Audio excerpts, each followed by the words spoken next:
Bonjour à toutes et à tous, c'est Paléo News, l'émission qui fait des news avec du vieux. Nous sommes en juin 2025 et la première nouvelle dont on va parler, vous connaissez certainement l'adage « il se déplace en troupeau », mais saviez-vous que, encore avant de se déplacer en troupeau, il faisait des terriers en groupe. Alors on parle de quoi ? On parle de certains des plus anciens reptiles, les Procolophonidae. Alors je vous mets une petite photo là, vous voyez, hop, c'est ça un procolophon, c'est un reptile herbivore du Trias, qui est caractérisé par ces grosses, cette espèce de grosses cornes à l'arrière de l'arcade jugale ici, et des dents d'herbivore très élargies, avec aussi des dents différentes entre les dents prémaxillaires et les dents du maxillaire, donc ce qu'on appelle une hétérodontie. Donc ça c'est un procolophon. On les trouve en abondance au Trias dans le Karoo d'Afrique du Sud, et cette étude à laquelle j'ai participé avec le professeur Roger Smith, cette étude donc montre que les procolophons non seulement faisaient des terriers, ce qui est déjà en soi un comportement qu'on ne connaissait pas chez Procolophon, mais en plus faisaient des terriers en groupe, c'est-à-dire que les terriers étaient rassemblés et étaient réutilisés par plusieurs Procolophons sur des périodes de temps. Donc bref, il faisait des genres de colonies de terriers, un peu comme le font certaines tortues aujourd'hui. Donc c'est une étude qui a trouvé son petit chemin dans les pages de Nature en français. Alors ça, pourtant c'est écrit par quelqu'un qui s'appelle Brits El Sabé, qui est quand même un nom sud-africain très typique, donc je pense que c'est une traduction, soit ils ont pas crédité le traducteur, soit c'est une traduction automatique.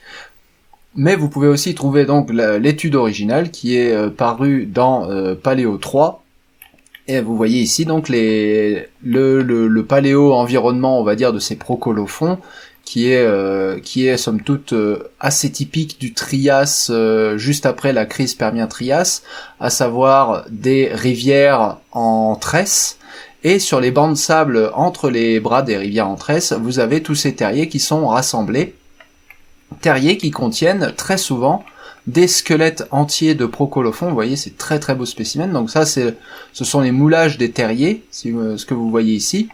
Et quand on les ouvre, eh bien, on voit ces squelettes de procolophons tout entiers. Regardez là, le crâne et la colonne vertébrale, les bras, les jambes, tout est articulé. Ici, pareil, crâne, bras, crâne et squelette. Ici, pareil, le crâne est ici, le squelette est là. Magnifique. Et vous voyez, quand c'est préparé, ça donne des spécimens absolument prodigieux, parfaitement préservés, parfaitement articulés. Et enroulés comme s'ils étaient enroulés en train d'hiberner dans le fond d'un terrier. Donc ils en ont retrouvé beaucoup, certains avec des traces de dents qui ont l'air de montrer qu'ils ont été attaqués avant d'aller s'enrouler dans leur terrier. Donc ça c'est comme par ici par exemple. Donc c'est possible que ici aussi on a quelques traces de dents ici. Donc c'est des traces de dents qui ne sont pas résorbées, donc c'est vraiment... Alors comme les squelettes sont pas désarticulés, on exclut le charognage. Puisque s'il y avait eu charognage, les squelettes seraient très fortement désarticulés. Donc on pense que ces traces de dents, elles ont eu lieu avant, et que en gros le petit individu, une fois mordu, en fait, est allé se réfugier dans son terrier et a fini par mourir de ses blessures, puisqu'on n'a pas non plus de traces de guérison. Et alors ma contribution à ça a été d'étudier ce spécimen-là, qui est un spécimen qui porte des traces vraiment de griffures sur les côtés. On voit ici les traces de griffures sur le moulage du terrier, donc on est sûr que c'est un terrier celui-là, on est vraiment certain qu'il a été creusé par le procolophon, l'espacement entre les doigts correspond à celui d'un procolophon, et on l'a scanné, et à l'intérieur en fait on a pu découvrir qu'il n'y avait pas un mais deux procolophons. Donc vous voyez, il y en a un qui est en gris ici, qui est un squelette articulé avec la tête, donc la tête est là, on la voit sous un autre angle de vue, et en fait il y a une espèce de remplissage qui a commencer à préserver ce premier squelette, et on a un deuxième niveau d'occupation avec un deuxième procolophon qui est venu se mettre par-dessus. Donc c'est celui qui est en jaune là, et on voit les mâchoires ici en jaune avec les grosses dents herbivores qui montrent bien que c'est un procolophon. Et on voit que les deux niveaux de remplissage sont différents, puisque vous voyez le blanc ici va plus profond que le jaune au-dessus. Donc le jaune au-dessus est en fait venu se déposer par-dessus, il est venu occuper le terrier par-dessus le premier. Et là, le squelette, par contre, est complètement désarticulé, donc il s'est passé quelque chose. Il y a peut-être eu du charognage, il y a peut-être eu un remplissage avec de l'eau qui a désarticulé le squelette après la mort, on sait pas trop. Et on voit sur le premier squelette, d'ailleurs, que ici, il y a eu... le premier squelette a été endommagé à ce niveau-là, et ce niveau-là correspond au deuxième niveau d'occupation, c'est-à-dire que le terrier, en fait, a été recreusé, réaménagé par un deuxième procolophon par-dessus le premier procolophon. Donc ça, c'est très très intéressant, parce que ça veut dire qu'il y avait vraiment réutilisation des terriers par les procolophons à périodes successives. Donc c'est pas seulement des procolophons qui se retrouvaient tous au même endroit par hasard, c'était vraiment un site d'occupation privilégié d'une grande colonie de procolophons, donc comme je le disais, un peu comme le font certaines tortues aujourd'hui. Et donc ça, c'est un comportement au moins grégaire, sinon même social. Enfin, c'est un niveau d'interaction qui reste quand même assez peu élevé, donc on peut pas parler non plus d'une société de procolophons, mais c'est un comportement qui est relativement grégaire, qui implique quand même des interactions entre les individus. Certaines de ces morsures, d'ailleurs, on suppose, ont pu être faites par d'autres procolophons. Donc celle-là, on aurait vraiment un niveau d'interaction plus élevé, bien qu'on puisse pas démontrer que ça a été fait par d'autres procolophons. Mais en tout cas, ça dénote un certain niveau d'interaction et un certain niveau de comportement en groupe. Et ça repousse du coup les comportements en groupe dans la lignée des reptiles jusqu'au Trias, c'est-à-dire bien plus vieux que ce qu'on a pu documenter chez les dinosaures par exemple. Et là, on est beaucoup plus au début du Trias, on est un petit peu vraiment pas longtemps du tout après la crise Permien-Trias, donc là on repousse de quelques millions d'années l'origine des comportements sociaux chez les reptiles, mais on repousse aussi dans la phylogénie, puisque Procolophon, c'est un parareptile, donc c'est un reptile très ancien, c'est ce qu'on appelait autrefois les anapsides, qui n'ont pas de fenêtre temporale.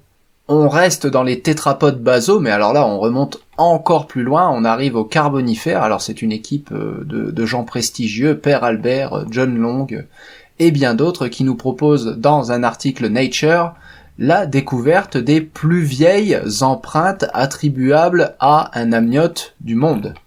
Et ces empreintes, les voici, ce sont des empreintes qui...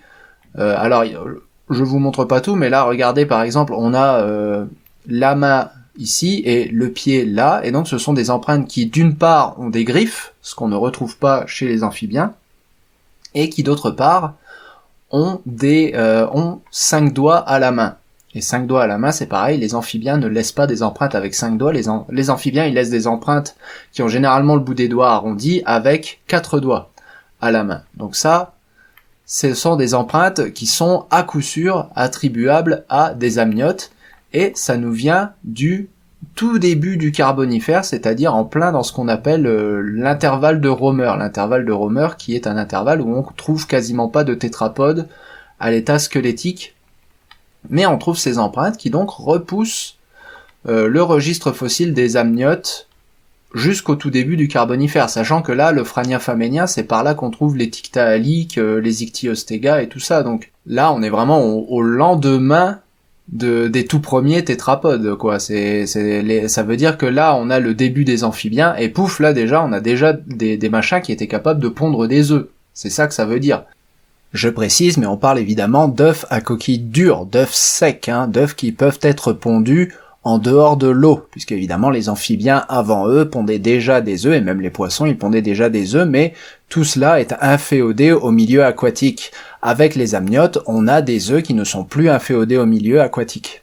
Et alors il y a une chose qu'ils proposent dans cet article, et tout le monde n'est pas d'accord, c'est, pour eux c'est pas seulement des amniotes, il s'agit de reptiles, donc la fameuse lignée des sauropsides.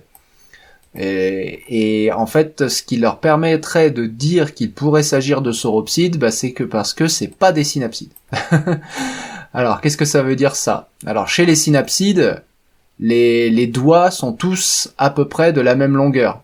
Chez un synapside, en fait, vous n'auriez pas ce phénomène-là d'avoir un doigt ou deux doigts qui sont beaucoup plus grands que les autres. Chez les synapsides, les empreintes des doigts sont généralement de la même longueur. Donc ça ressemble quand même vachement plus à une empreinte de reptile qu'à une empreinte de synapside. Et il faudra évidemment découvrir des squelettes entiers pour pouvoir en avoir le cœur net, sachant que là, pour l'instant, les squelettes qu'on a, les plus connus qui sont Ilonomus pour les sauropsides et Archaeotyrus pour les synapsides, ils datent, eux, du Carbonifère supérieur. Donc les premiers squelettes, ils n'arrivent que là. On est après, vous avez l'intervalle de Romer ici, le gap de Romer, où on trouve pas de squelettes, justement. Et c'est après seulement cet intervalle qu'on commence à découvrir des squelettes. Donc il faudra découvrir des squelettes ici pour en avoir le cœur net, mais bon ça, ce sera pour le futur. Mais en tout cas, ce sont de très belles découvertes et ce sont vraiment des empreintes qui sont absolument magnifiques. Hein. La qualité des détails, le grain est absolument extraordinaire et on attend avec impatience d'en apprendre un peu plus sur le sujet. On reste sur les empreintes avec une équipe franco-italo-germanique. Le chercheur français, c'est Antoine Log, qui est un étudiant en thèse à Paris, il me semble. Et donc, ils ont publié tous ensemble dans Current Biology, une revue assez prestigieuse, la découverte d'empreintes du début du Permien, en Allemagne, des empreintes qui préservent de la peau. Alors, c'est pas peu courant hein, de trouver des empreintes de peau, vous voyez, les empreintes du ventre, comme ça, préservées. Des empreintes de peau de synapsides, donc synapsides identifiés parce que leurs petits pieds ont des doigts qui sont à peu près tous de la même longueur, justement. Et alors le grand intérêt de cette découverte, c'est que ça rajoute une petite pierre à l'édifice de la compréhension de l'évolution de la peau chez les synapsides, à savoir que il y a un moment où on doit passer d'un état où on a des écailles à un état où on a des poils chez les mammifères. Et donc comment on passe de l'un à l'autre? Et là on a tout cet arbre ici qui nous résume un peu la situation, où on démarre en fait avec des écailles un peu en pavé. Et alors les écailles en pavé, c'est vraiment l'état primitif pour un peu tout le monde. Et puis ces écailles en pavé, en fait, elles évoluent pas directement en poils, elles sont passées apparemment, c'est la grande découverte de cet article, elles sont passées par un état où on avait des écailles en tuiles. Donc la différence entre les tuiles et les pavés, c'est que les tuiles, elles vont se chevaucher les unes les autres. Et ça, normalement, c'est un état de caractère qu'on pensait être très typique des reptiles. Mais en réalité, une fois de plus, c'est pas juste les reptiles. Là, là on voit bien ces écailles en tuiles qui s'empilent les unes les autres. Qui se chevauchent les unes sur les autres. Ça, c'est l'exemple du pavé, vous voyez, ça, c'est l'exemple des tuiles. Donc là, on a bien cette espèce de chevauchement qui ressort très nettement, et qui montre du coup que on avait aussi des écailles en tuiles chez les pélycosaures. Donc on est au début du Permien, on pense qu'on est plutôt chez du pélycosaure, à savoir du cousin de Dimétrodon. D'ailleurs, c'est ce qui nous est représenté un petit peu plus loin, voilà. Et une fois de plus, comportement grégaire, on nous présente dans cet article une série d'empreintes où il y a 4 individus de ces pélycosaures qui se sont rassemblés auprès d'une mare. Et donc, encore une fois, une espèce de comportement un petit peu grégaire, pas forcément social, hein, une fois de plus, on n'est pas... être tous ensemble, vivre tous ensemble ne veut pas dire qu'on collabore, hein, qu'on travaille ensemble. Peut-être qu'ils étaient juste tous à la recherche d'humidité, mais en tout cas, ça, encore une fois, ça implique un certain niveau d'interaction entre ces individus, qui est le prototype, on va dire, des comportements sociaux qui vont évoluer un peu plus tard chez les synapsides, notamment chez les mammifères.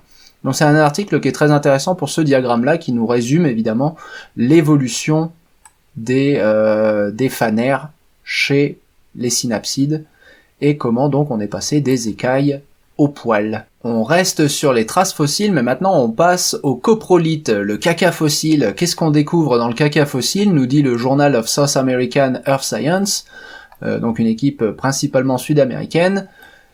Il nous dit que dans du caca fossile de dicynodontes, donc des herbivores du Trias, dans ce caca fossile de dicynodontes, ils ont découvert des écailles, oui mais de quoi? De papillons. Des écailles d'ailes de papillons du Trias, dont ils font une nouvelle espèce, une nouvelle espèce qui s'appelle Empathyri eloisae. Donc cette nouvelle espèce de papillon, de lépidoptère, c'est le plus ancien fossile de papillon connu. Ce sont les petites écailles qu'on a sur les ailes des papillons et qui donnent leur brillant aux ailes de papillons, très distinctives, absolument similaires aux écailles de papillons modernes. Et ça repousse du coup l'origine des papillons de 35 millions d'années, voilà, jusqu'au Carnien. Donc, et ça fait du coup un groupe de plus qui aurait vu son origine associée à l'événement pluvieux du Carnien. Autant dire que cet événement, ça devient un peu le fourre-tout de l'origine de toute la faune moderne. C'est très intéressant. Donc voilà où se branche cette nouvelle espèce de papillon. Hein. Elle vient ici, tout à la base des glossata, donc les papillons modernes, avec un proboscis.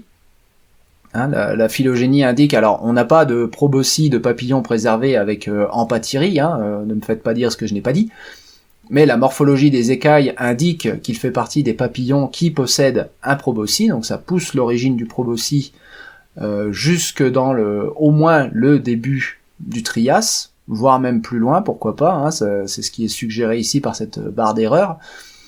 Donc on a une origine du proboscis du coup qui est beaucoup plus ancienne que l'origine des plantes à fleurs. Et ça, c'est quand même intéressant. Enfin, c'est quand même mystérieux parce que le proboscis, c'est quand même une adaptation pour aller pomper le nectar des plantes à fleurs. Du moins, c'est ce que nous indique l'utilisation moderne de ce proboscis chez les papillons qu'on a aujourd'hui. Alors, comment est-ce que le proboscis aurait pu évoluer chez une espèce qui vivait au début du Trias où il n'y avait pas d'angiosperme? Je rappelle que l'origine des angiospermes, c'est, pour les plus optimistes, hein, le milieu du Jurassique. On est sur une origine qui serait à 170-180 millions d'années en gros, donc on est quand même bien avant ça ici, hein, avec Empathyrie et Loisée. Donc pourquoi le proboscis aurait évolué à cette époque-là alors qu'il n'y avait pas de plantes à fleurs? Eh ben ça devient un grand mystère, ça devient un très très grand mystère, sachant qu'avant, vous voyez, le registre fossile, il allait effectivement jusqu'à la fin du Jurassique là. Regardez, le premier machin avec un proboscis, hop, ça coïncidait avec l'origine des angiospermes, ça marchait vachement bien, tout le monde était content, et puis maintenant on a un papillon dans le Trias, et puis qu'est-ce qu'il fout là et qu'est-ce qu'il mangeait du coup avec son proboscis? On ne sait pas. On ne sait pas et on le découvrira un jour. Peut-être, ou alors peut-être qu'on découvrira qu'il y avait des angiospermes dès le Trias. On sait pas.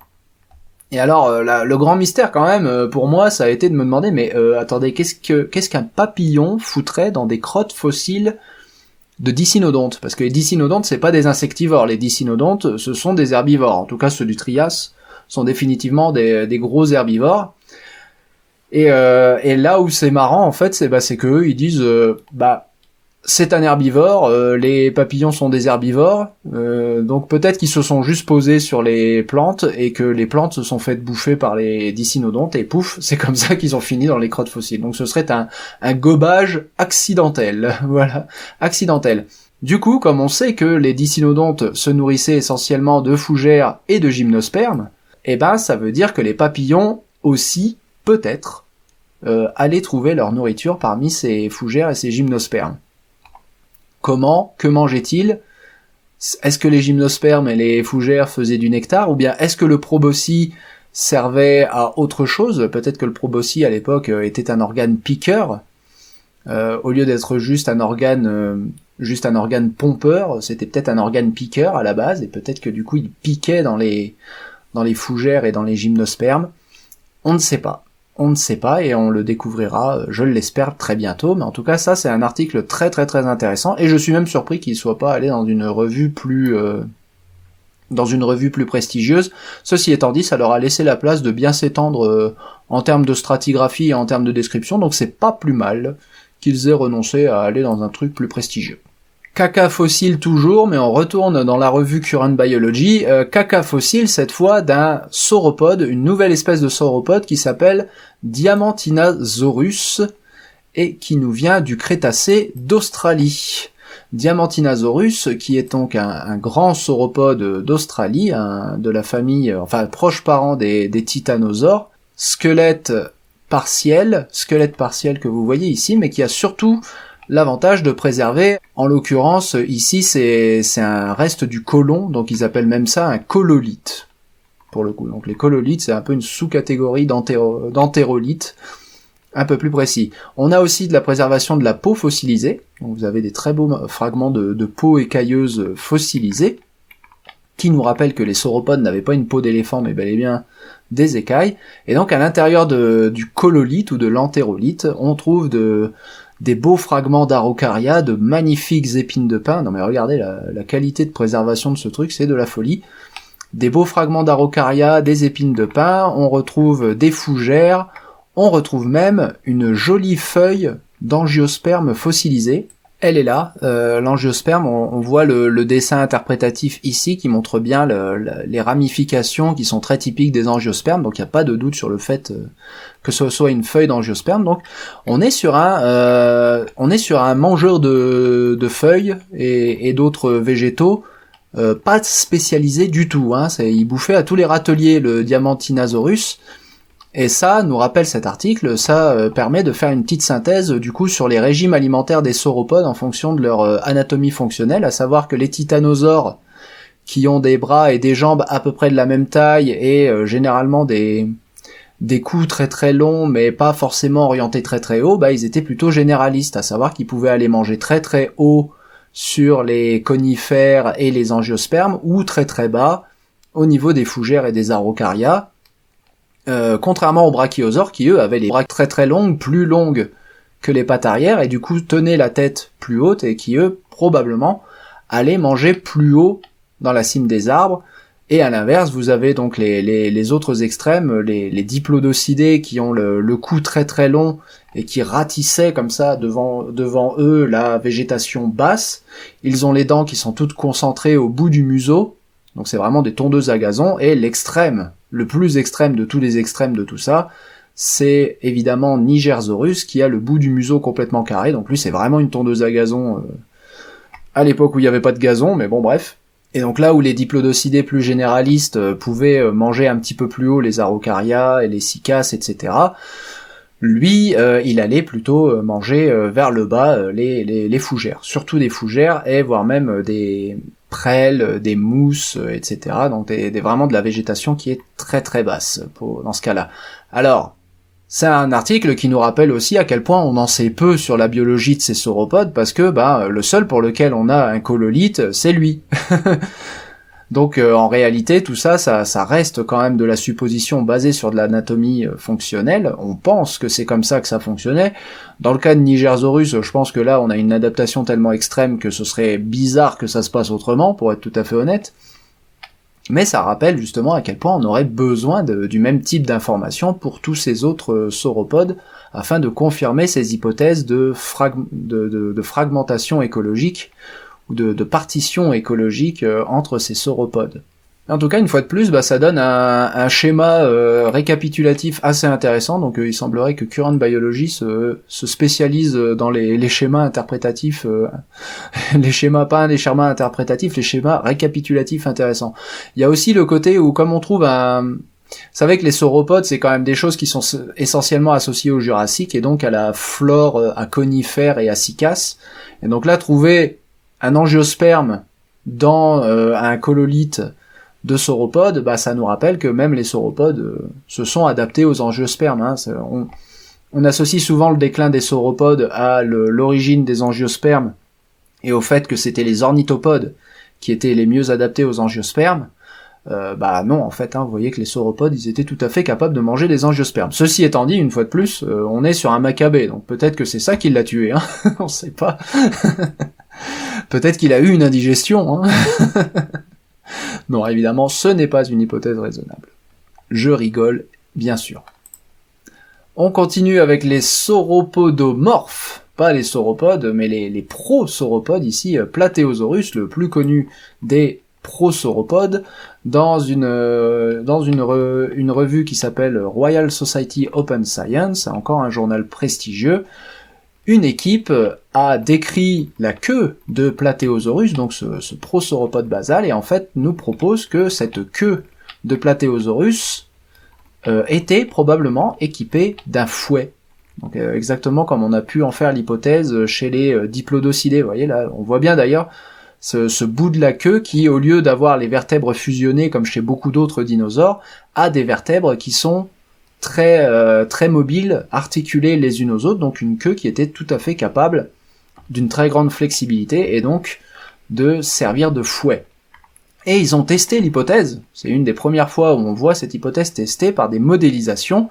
Ils ont fait ça avec la queue de plusieurs animaux, donc notamment les varans. Les varans, qui je le rappelle, sont les espèces modernes qui se servent effectivement de leur queue pour fouetter. On raconte en Australie et en Afrique du Sud que certains varans fouettent tellement fort avec leur queue. Non, c'est pas titre, par pitié, pas titre sur cette phrase. Donc leur queue fouette tellement que ils sont capables de crever des pneus d'un 4x4. Donc apparemment il y a des gens qui ont vu leurs pneus crever par le coup de fouet d'un varan. Il y a aussi les iguanes qui font ça à moindre mesure, certains iguanes. Donc ils comparent ça aux iguanes, ils comparent ça aux varans. Ils ont évidemment modélisé les diplodocilés, qui sont les cas les plus typiques où on a fait l'hypothèse qu'ils se servaient de leur queue comme un fouet, et évidemment Plateosaurus, et ils ont trouvé que effectivement le niveau d'énergie produit par ce coup de fouet simulé par ordinateur était tout à fait compatible avec l'utilisation en tant que fouet tout à fait compatible avec ce qu'on voit avec les espèces modernes, quoi. Donc oui, ils en étaient capables, et oui, ça aurait dû faire très mal. Ça veut pas dire que c'est compatible, ça veut pas dire que c'est à ça que ça servait, mais c'est compatible, et au moins c'est la première fois qu'on voit des gens tester l'hypothèse vraiment que cette queue pouvait servir d'arme défensive, offensive, de parade sexuelle, allez savoir à quoi un tel fouet pouvait servir. On reste chez les archosaures, mais cette fois on passe même aux archélosaures avec la formation des écailles chez les tortues. Alors les tortues qui sont, on le pense, le groupe frère des archosaures, c'est ce qu'indiquent les analyses génétiques. Autrefois, on classait les tortues parmi les anapsides, du côté du procolophon dont qu'on a vu tout à l'heure, parce qu'elles n'ont pas justement de fenêtre à l'arrière de l'œil. Il se trouve que les analyses génétiques font des tortues le groupe frère des archosaures, donc le groupe frère des crocodiles et des oiseaux. Et il y a assez peu de caractères morphologiques qui soutiennent cette hypothèse, mais ici, cet article nous propose une étude de la formation des écailles sur la tête des tortues, et il trouve en fait que la formation des écailles sur la tête des tortues ne se forme pas, que cette formation des écailles ne suit pas le modèle qu'on trouve chez les reptiles, à savoir que chez les reptiles, les écailles sont formées par un flux d'hormones, on va dire, un flux de signaux qui chez l'embryon vont dire à certaines régions de se différencier en écailles ou en zone inter-écailles, on va dire.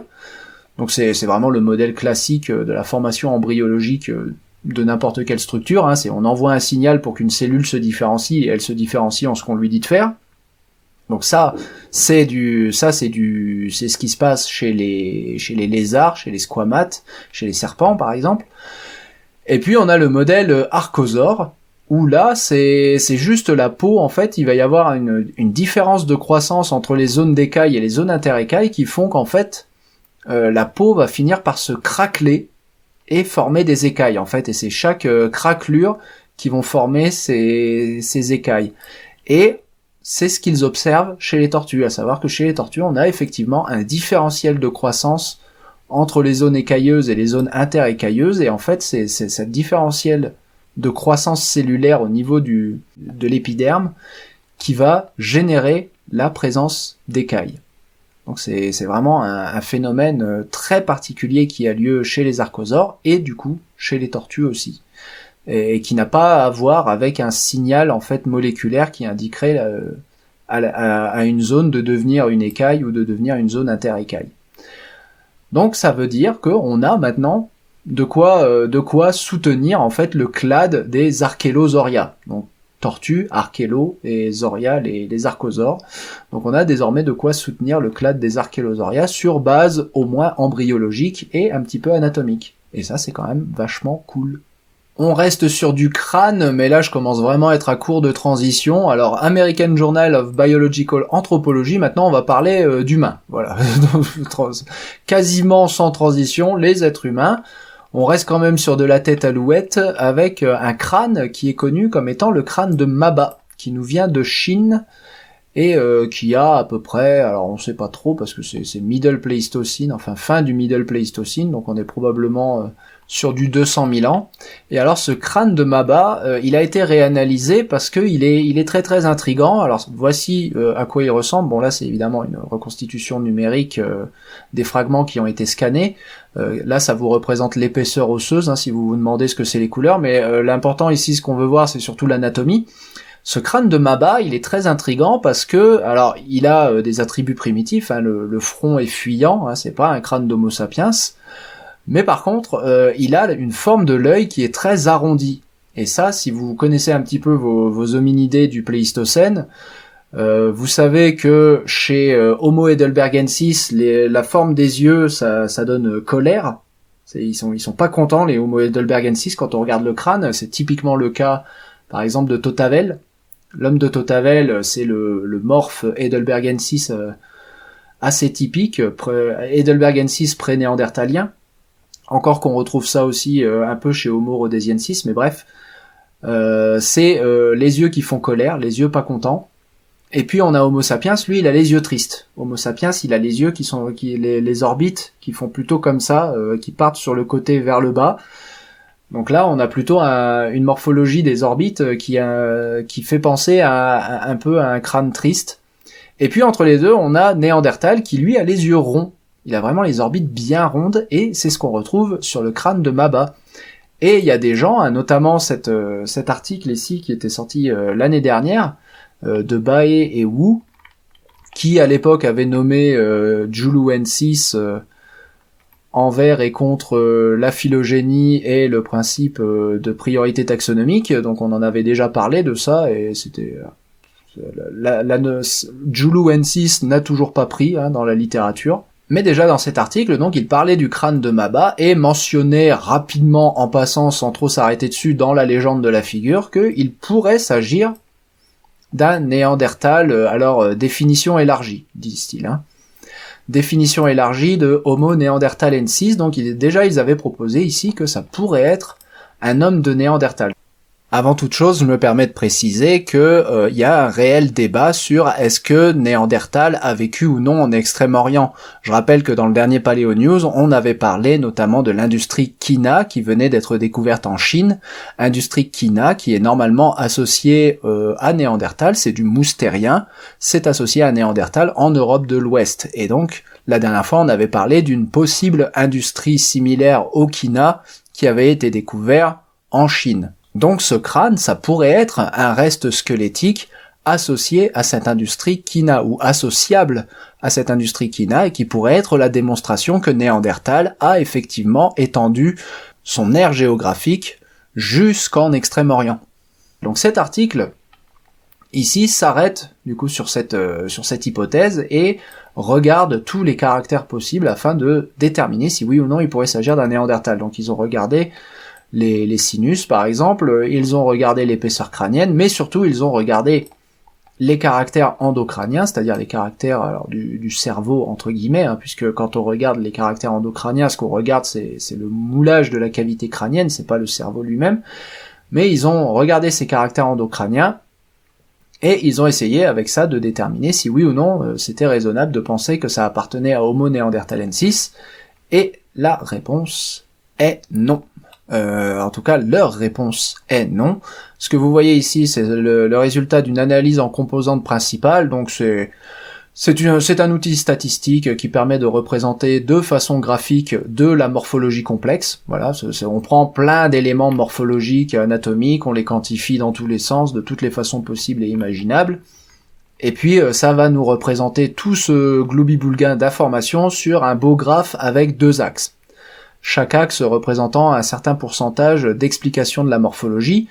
Ici, on a à peu près 21%, ici on a à peu près 11%, donc ça, ce serait ce qu'on appellerait une analyse qui est pas extraordinaire, mais qui est suffisante, on va dire.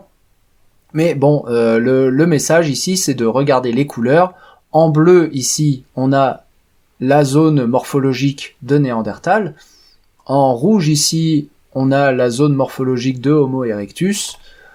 En gris, ici, on a Homo sapiens, et donc le crâne de Maba, il tombe dans la zone morphologique d'Homo erectus. Alors, Homo erectus et les early hominids, parce que là, on a en brun ici, enfin en marron, on a les early hominins de manière générale, donc c'est-à-dire tout ce qui est plus basal dans le genre Homo que Homo erectus. Donc Homo habilis quoi. Et puis peut-être même de l'Australopithèque. Donc bref, ça veut dire que le crâne de Maba, bon bah il a un aspect qui est pas extraordinaire pour un homininé. Voilà, c'est juste ça. Et clairement distinct de Néandertal. Donc si c'est un Néandertal qui est quand même vachement mal foutu. Il serait plus probable qu'il s'agisse d'un Homo erectus, puisque Homo erectus en Asie à 200 000 ans, c'est pas déconnant.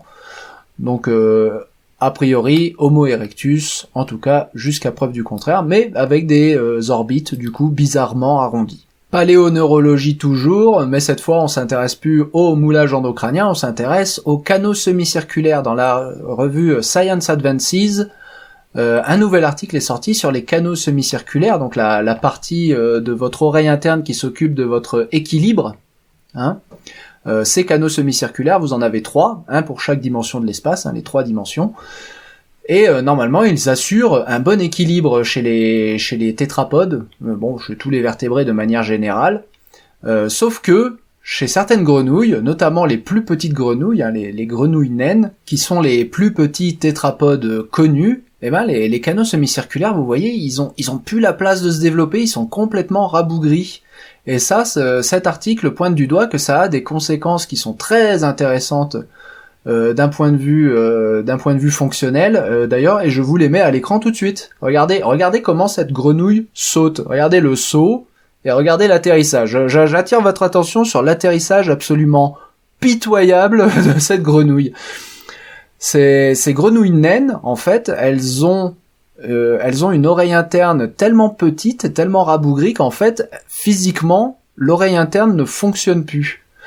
Et c'est ce qu'ils indiquent dans cet article. Il y a un paragraphe tout à fait intéressant, en fait, c'est que tout se passe, en fait, comme quand on fait une ablation des canaux semi-circulaires chez une grenouille normale. Donc vous prenez une grenouille normale, vous coupez les canaux semi-circulaires, et vous obtenez exactement la même chose. Vous obtenez une grenouille qui n'arrive pas à sauter correctement et à atterrir correctement.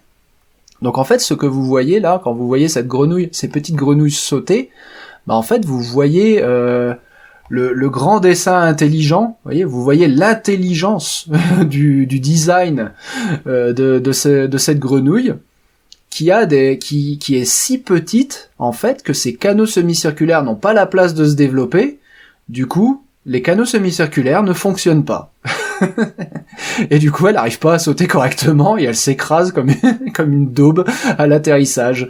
C'est absolument prodigieux. La brillance du dessin intelligent. Le meilleur argument pour l'évolution que vous puissiez trouver. Parce que là, en l'occurrence, il y a plein d'avantages à être tout petit. On peut se cacher, on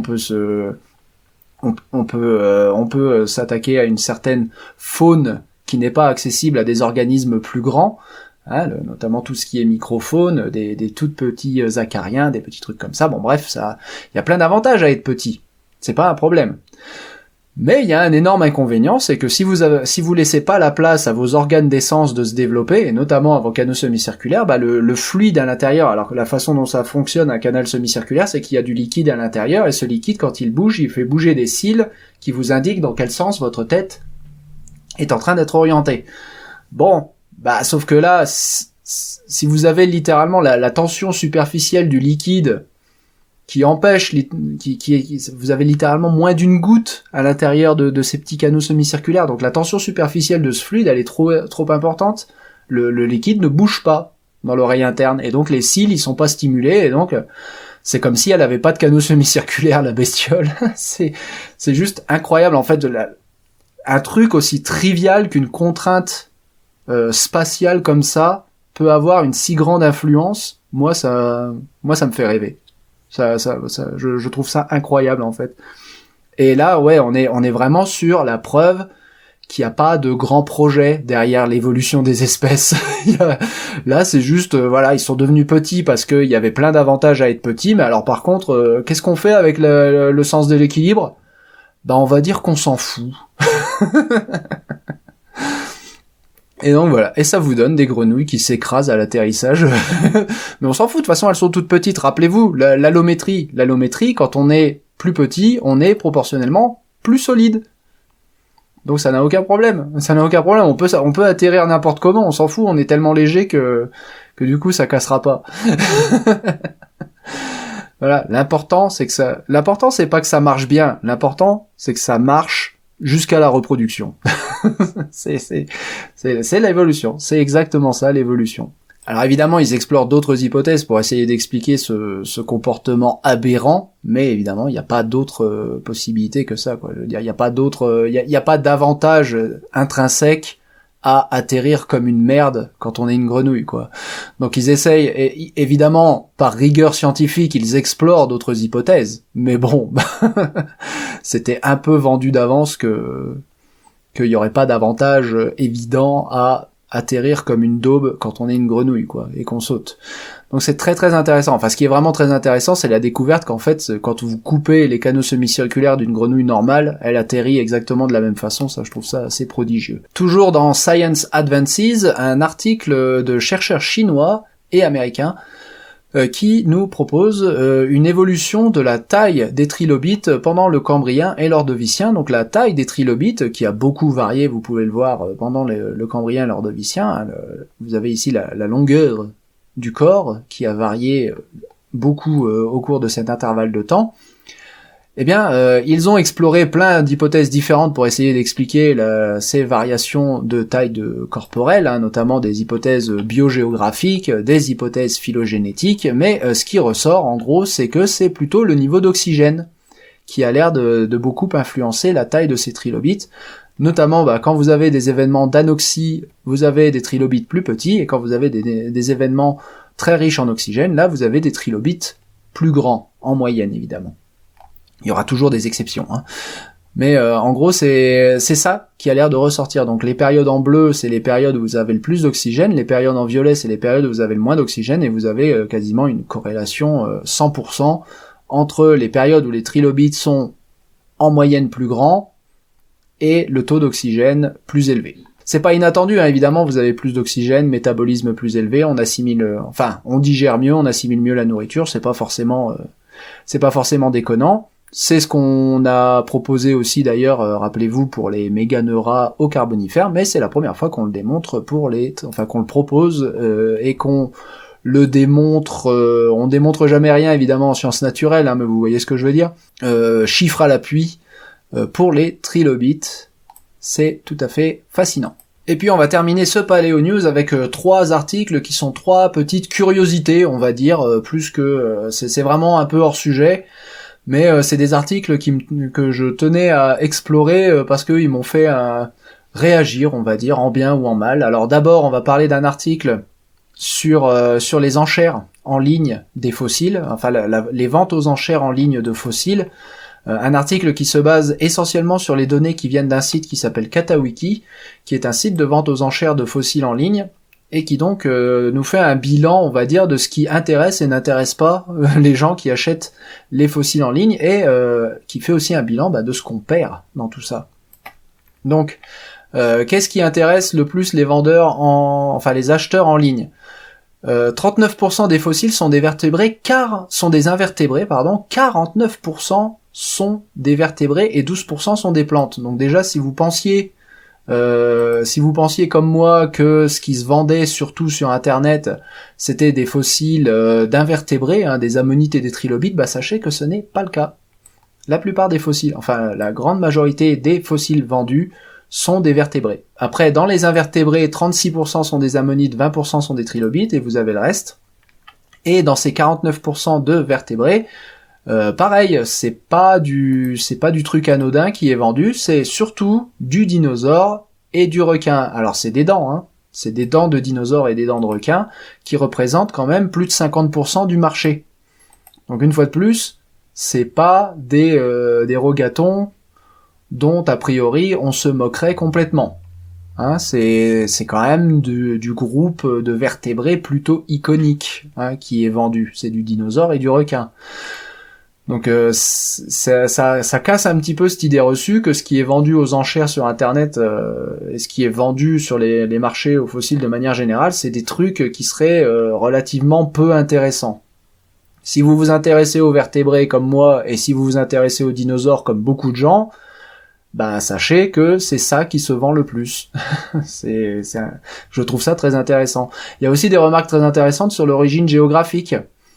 La grande majorité, là je vous le mets sous forme graphique plutôt que sous forme de chiffres, hein. Vous voyez, tout ça c'est les différents continents. Vous avez l'Amérique du Nord ici, vous avez l'Europe ici, vous avez l'Asie ici, et le continent d'où le plus de fossiles sont vendus, c'est l'Afrique. Donc c'est l'Afrique qui se fait piller, et la plupart des organismes de vente de fossiles sont évidemment basés en Europe ou en Amérique et en Asie aussi. Donc c'est ça, il y a un petit relent comme ça de colonisation, de domination européano-centrée du monde. Et si jamais vous en aviez le moindre doute, sachez que donc 35% des fossiles viennent d'Afrique, donc la majorité des fossiles vendus aux enchères sur Katawiki viennent d'Afrique. Et si vous vous demandiez si ça a vraiment des relents de colonisation, les fossiles africains proviennent surtout du Maroc, donc trilobites, échinodermes, reptiles, dinosaures. Donc les dinosaures, ça doit être essentiellement, là comme on parlait de dents de dinosaures, ça doit être essentiellement de la dent de spinosaure, hein. Donc les fossiles africains viennent surtout du Maroc, de Madagascar et du Niger. Je vous laisse chercher quel est le point commun entre ces trois pays. Un indice, il se pourrait qu'il s'agisse d'anciennes colonies d'un pays européen qui vous concerne probablement, étant donné la langue que je parle et que vous êtes en train d'écouter. Oui, hein. Donc si jamais vous vous posiez la question, est-ce que c'est vraiment des relents de colonies ? Ouais, si, c'est quand même beaucoup du relent de colonies, et en l'occurrence c'est du relent de la loi française, hein, qui ne protège absolument pas le patrimoine paléontologique, et qui est contagieuse du coup. C'est la législation française un peu laxiste sur la commercialisation des fossiles, qui a été contagieux à travers ces colonies. Donc c'est ça qu'on regarde là. Bon après c'est Katawiki, hein. C'est surtout basé sur Katawiki qui est basé aux Pays-Bas. Donc évidemment que la France a une énorme influence sur ce qui se passe sur Katawiki. La France et l'Allemagne, hein, essentiellement. On nous parle aussi de l'ambre, avec le fait que quasiment la moitié de l'ambre vendu aux enchères vient du Myanmar, donc de Birmanie. Et il ne manque pas de rappeler que évidemment l'ambre birman sert à financer différents groupes armés qui sont actifs dans la guerre civile qui a lieu là-bas. Donc c'est sale de vendre de l'ambre birman, c'est sale, et donc presque la moitié de l'ambre qui est vendu, c'est de l'ambre birman. Donc c'est pas propre, hein, ce qui se passe. Ensuite, il y a tout un paragraphe d'ailleurs sur la qualité des fossiles, hein, qu'ils soient de qualité muséale ou à l'autre bout du spectre, complètement des faux. Et alors, ils ont repéré que seulement 1,5% des fossiles peuvent être qualifiés comme scientifiquement importants. Donc ça c'est bien, c'est une bonne nouvelle, il y a seulement 1,5% des fossiles qui peuvent être scientifiquement importants. Par contre, ils remarquent quand même que y a 0,7% de fake et 48% de fossiles qui sont, et là je cite, qui ont subi des restaurations majeures. Donc vous imaginez, la moitié, enfin, il nous indique sur cet article, hein, on parle quand même d'un marché à plusieurs millions d'euros. Et sur la période d'étude, qui est de plus de 10 ans, de plusieurs milliards d'euros cumulés sur 10 ans. Donc on est sur un marché à plusieurs millions d'euros où la quasi-moitié de ce qui se vend a reçu des restaurations majeures, entre guillemets. C'est pas fake, ça va être des restaurations majeures. Vous imaginez que pour faire admettre à un vendeur, parce que ça c'est ce qui est admis par les vendeurs, hein, Ça, c'est ce qui est déclaré publiquement par les vendeurs. Donc pour faire admettre à un vendeur qu'il y a eu des restaurations majeures, bon ouais, hein, ça explique pourquoi il y a si peu de fake. Hein. C'est-à-dire que tu traces une limite un peu floue entre ce qui est réellement un fake, et à quel point tu appelles ça un fake, et à quel point tu appelles ça une restauration majeure. Bon, tu te dis que la moitié quand même sont des trucs qui sont plus proches de l'œuvre d'art que du fossile original. C'est quand même fou. C'est quand même fou. Et donc, au cas où, encore une fois, vous doutiez qu'il y a du relan de colonie, hein, 90% des fossiles qui sont vendus sur Katawiki sont vendus à des pays européens. Hein, c'est pas, voilà, les pays acheteurs. Les voici, les voilà, et les États-Unis un petit peu. Donc évidemment, c'est pas des choses qui bénéficient. C'est pas du marché local. Hein, ça sort d'Afrique et ça finit en vente en Europe. Voilà. Et c'est un marché, nous indique-t-il dans ce paragraphe, qui est en pleine expansion. Donc voilà, c'est vraiment un article très intéressant parce que justement ça explore le côté, plusieurs facettes, on va dire, de la vente de fossiles, les bons côtés comme les côtés obscurs, et encore une fois, les bons côtés, on les voit toujours, hein, les beaux côtés de la vente de fossiles, ils sont toujours mis en avant, hein, regardez Le Figaro, regardez National Geographic, j'en ai parlé sur la chaîne. Voilà, il y a des côtés obscurs à tout ça, et j'aime bien qu'un article nous en parle un petit peu, qu'on ne fasse pas qu'on n'ait pas que de la complaisance pour ce commerce de fossiles, qu'on ait aussi un regard un petit peu critique dessus. Ça change un petit peu, c'est rafraîchissant. On reste dans les petites curiosités, dans les choses qui m'ont fait réagir, et là, mesdames et messieurs, je voudrais vous parler de l'ultra instinct paléontologique. C'est-à-dire, si vous êtes familier de Dragon Ball Super, vous connaissez l'ultra instinct, voilà, c'est Goku qui devient le guerrier légendaire par-dessus la légende, parce qu'il était déjà le guerrier légendaire, mais bref, il devient par-dessus la légende, il atteint un niveau divin, en fait, un niveau de puissance divin, et il se met à tataner tout le monde, à la vitesse de la lumière. Bref. Et c'est un peu, si vous n'êtes pas familier de Dragon Ball Super, c'est le boss final. Il va falloir vous contenter de la notion de boss final. Donc le boss final de la paléontologie, l'ultra instinct de la paléontologie. Mesdames et messieurs, voici un article dans Nature publié le 21 mai 2025. C'est un article, alors le titre vous dit sûrement rien, mais en gros vous avez peut-être vu passer la nouvelle selon laquelle, ça y est, on a démontré qu'en fait les dents, à la base, c'est des organes sensoriels. Voilà, on a démontré, on a une équipe de chercheurs essentiellement américaine avec à sa tête Neil Shubin, donc le grand découvreur de Tiktaalik qui est auteur de Votre poisson intérieur, si je me rappelle bien le titre de ce livre. Donc cette équipe américaine aurait enfin découvert le poteau rose, l'origine des dents. Les dents, à la base, c'était pas des dents, c'était pas fait pour mâcher, c'était un organe sensoriel. Voilà. Et maintenant, je vous laisse une minute, là, vous pouvez mettre pause, et je vous laisse une minute, là, comme ça, pour réfléchir. À votre avis, c'est quoi le fossile qu'ils ont découvert pour soutenir cette hypothèse? Un indice, là, normalement, vous avez mis pause, mais si vous écoutez encore, un indice, on est à la fin de la vidéo. Et si vous connaissez PaléoNews, généralement, vous savez quel type de fossile on traite à la fin de la vidéo. Bon, et ben, ce fossile, c'est le fossile d'un arthropode. C'est le fossile d'un arthropode. Donc les arthropodes, c'est les trilobites, hein, on vient d'en parler, c'est les scorpions, c'est ça. C'est ça. Voici à quoi ressemblait l'animal qui montre que les dents sont à la base des organes sensoriels. Alors, je vous laisse encore une fois une minute pour réfléchir au concept de arthropode dents.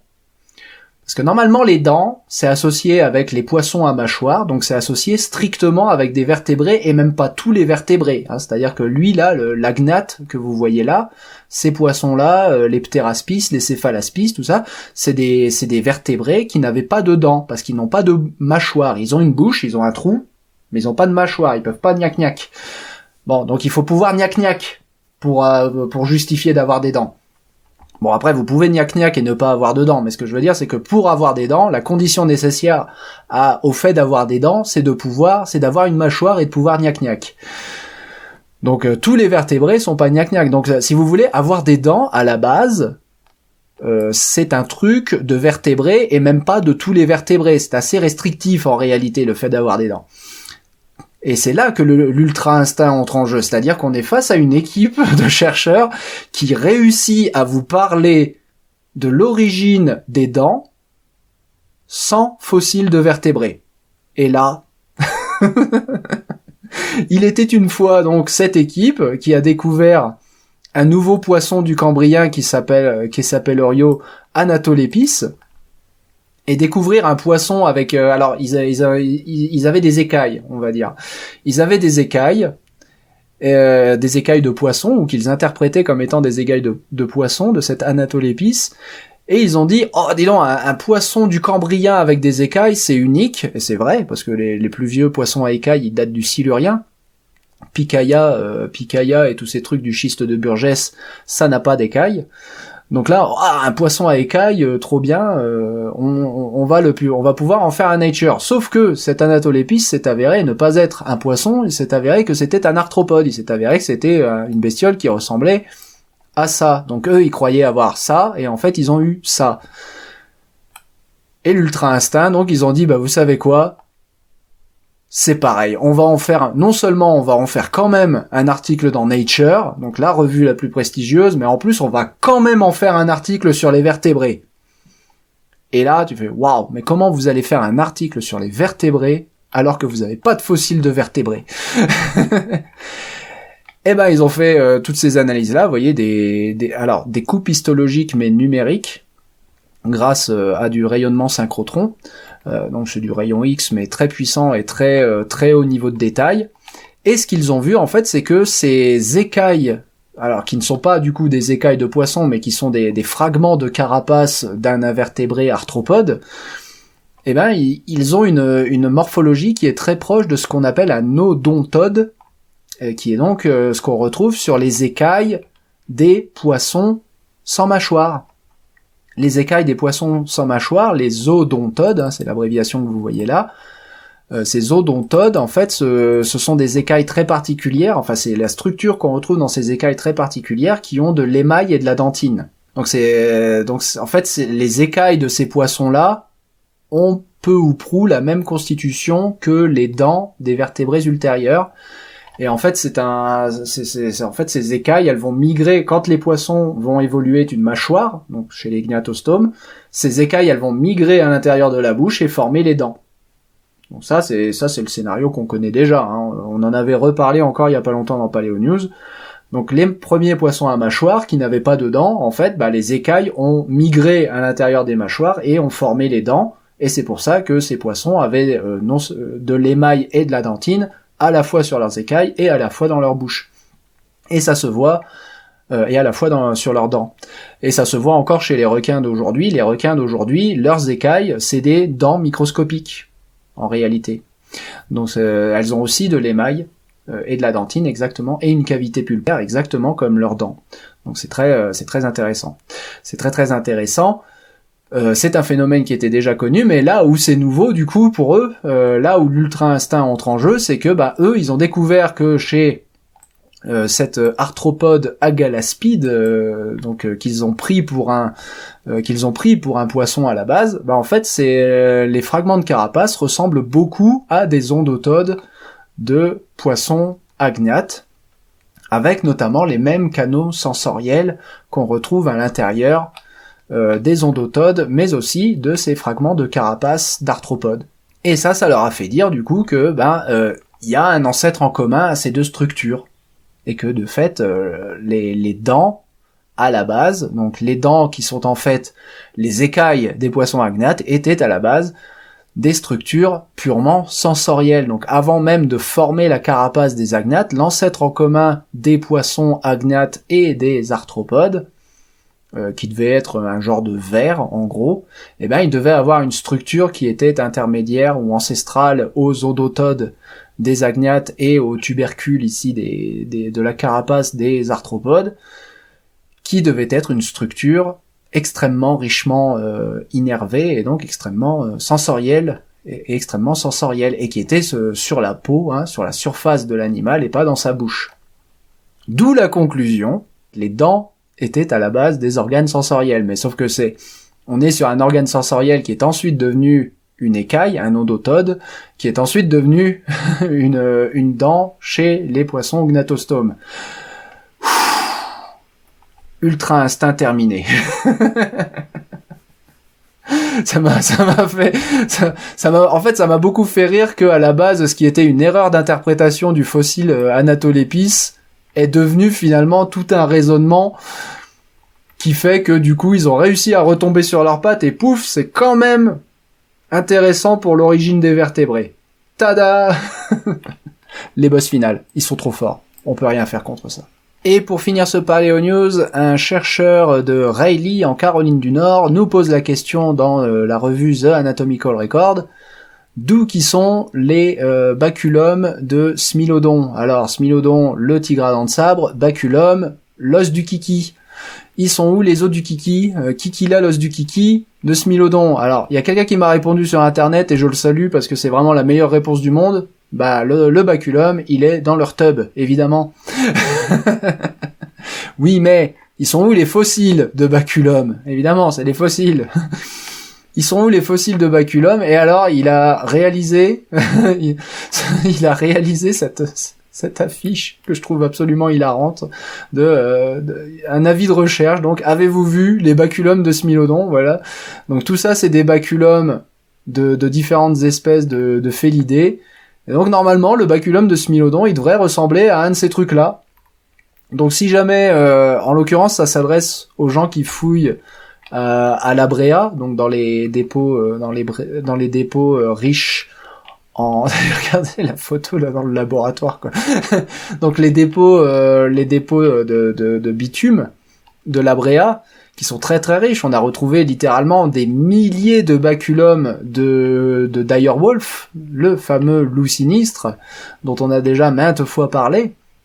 On a retrouvé des milliers de leurs baculums à eux, mais on n'en a jamais retrouvé un seul attribuable à Smilodon. Et normalement, ça devrait être très reconnaissable, hein, puisqu'il devrait être relativement gros. Je veux dire, Smilodon, c'est quand même un gros animal, donc son baculum devrait être relativement gros. On connaît les baculums de la plupart des félidés modernes, donc on devrait avoir suffisamment de comparaison pour pouvoir le reconnaître. On a même cru en trouver, mais en réalité, c'était des phalanges de grenouilles. Donc c'est ce qui vous est affiché maintenant à l'écran. Mais bref... Où sont les baculums de Smilodon? Pourquoi on n'a pas l'os du kiki du Smilodon? Et en fait, l'article se conclut sur cette remarque très intéressante, c'est à partir de quel moment peut-on considérer que l'absence de preuve est une preuve d'absence? C'est-à-dire à partir de quel moment on va arrêter de chercher des baculums de Smilodon et qu'on va juste admettre que Smilodon n'avait peut-être pas d'os pénien. Si ça se trouve, Smilodon est l'exception à la règle. La plupart des carnivores, tous les carnivores je crois, ont un os pénien, mais Smilodon serait peut-être le seul qui n'en avait pas. Bon, bah c'est une possibilité, hein, si ça se trouve, parce que, encore une fois, hein, les dépôts de la Bréa, on parle en milliers d'ossements, et certains squelettes articulés, où il manque rien, à part le baculum. C'est vraiment, on a du mal à se représenter la richesse de ces dépôts à la Bréa, mais pour vous illustrer du coup la richesse des dépôts de la Bréa, ils ont un mur dans le musée de la Bréa où ils ont 404 crânes de Direwolf, donc ils ont beaucoup de carnivores, ils ont 404 crânes de loups sinistres, et ce n'est qu'une fraction de ce qu'ils ont dans les collections, ils en ont littéralement des milliers de crânes de ces Direwolf. Ils ont sélectionné que les 404 les mieux préservés. C'est vous dire la richesse du truc. S'ils étaient là, les baculums, s'ils existaient, on devrait les trouver. Mais on les trouve pas. Et donc à partir de quel moment on dit que l'absence de preuve est la preuve d'absence? Eh ben c'est la grande question philosophique avec laquelle je vous laisse. C'était Paléo News, je vous remercie de l'avoir suivi. N'oubliez pas de vous abonner pour ne rien manquer d'ancien et je vous dis à très bientôt.